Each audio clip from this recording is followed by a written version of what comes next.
എല്ലാവർക്കും നമസ്കാരം. ഇന്ന് സ്കൂളിൽ നിന്ന് വരുമ്പോൾ അച്ചപ്പം ഉണ്ടാക്കാൻ നേരത്തെ പ്രോമിസ് ചെയ്തത്. രാവിലെ 1.5 ഗ്ലാസ് അരി എടുത്ത് കുതിർത്ത് വെക്കാൻ കൊടുത്തിട്ടാണ് സ്കൂളിൽ പോയത്. അച്ച് കാണാതെ പോയത് പിന്നെ അച്ചപ്പം ഉണ്ടാക്കാൻ വലിയ മടിയാണ്. നോൺ സ്റ്റിക്ക് അച്ചുണ്ട്, പക്ഷേ അതിനകത്തുണ്ടാക്കിയ വലിയ ഷേപ്പൊന്നും കാണും. അപ്പം നിങ്ങൾ നോക്കി ഷേപ്പ് നോക്കിയാണോ അച്ചപ്പം തിന്നുന്നതെന്ന്. എന്നാലും ലുക്കിലില്ലേ കാര്യം.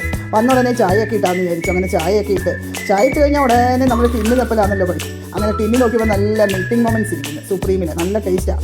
അതൊക്കെ കുടിച്ചപ്പോഴത്തേക്കും നമ്മുടെ അരി വെള്ളത്തിൽ കിടന്നെല്ലാം ഊറ്റി വെച്ചിട്ട് വേഗം കുടിക്കാൻ പോയി. കുളിച്ചതെല്ലാം കഴിഞ്ഞ് വന്നു. തേങ്ങയൊക്കെ പൊടിച്ച് തേങ്ങയൊക്കെ തിരികെ അങ്ങനെ അച്ചപ്പം ഉണ്ടാക്കാനുള്ള തയ്യാറെടുപ്പ് തുടങ്ങി. കുതിർത്ത് വെച്ച അരി നമ്മുടെ മിക്സിയുടെ ജാറിൽ പൊടിച്ച് വെച്ചു. തേങ്ങാപ്പാലും റെഡിയാക്കി. പെട്ടെന്ന് തയ്യാറാക്കാൻ വേണ്ടി ഏലക്കയും പഞ്ചസാരയും കൂടെ ഒന്ന് പൊടിച്ചിട്ട് 3 മുട്ടയും പഞ്ചസാരയും അരിപ്പൊടിയും തേങ്ങാപ്പാലും എല്ലാം ചേർത്ത് ഇവിടെ മാവ് മിക്സ് ചെയ്ത് അതിൽ എള്ള് ഗുണമുള്ള സാധനമായിട്ട് വാങ്ങിച്ച എള്ളെല്ലാം തട്ടിക്കൊടുത്തു. അല്പം ജീരകവും എണ്ണയിൽ കുളിച്ച് കിടന്ന് നമ്മുടെ അച്ഛനെ എടുത്ത് അച്ചപ്പം ഇട്ടപ്പം കാണാം ഒരു വിധത്തിലും അച്ചിന്ന് ഇറങ്ങത്തില്ലെന്നുള്ള ഒറ്റ വാശി. നല്ല 2 കുത്തങ്ങ് വെച്ച് കൊടുത്തപ്പോൾ ഞാൻ എണ്ണയിലേക്ക് ചാടാമേ എന്ന് പറഞ്ഞ് പടപെടാന്ന് നമ്മുടെ അച്ചപ്പക്കുട്ടന്മാരെല്ലാം എണ്ണയിലേക്ക് ചാടാം. ടേസ്റ്റി അച്ചപ്പം റെഡി. അല്പം മെനക്കെട്ടാൽ ആവശ്യം പോലെ കഴിക്കാം. എപ്പോൾ ഇഷ്ടമുള്ളവരെല്ലാം ലൈക്ക് ചെയ്യണേ. ഇത്രയൊക്കെയുള്ള ഇന്നത്തെ വിശേഷം. വേഗം പോയി അച്ചപ്പം കഴിക്കട്ടെ. ഓക്കെ.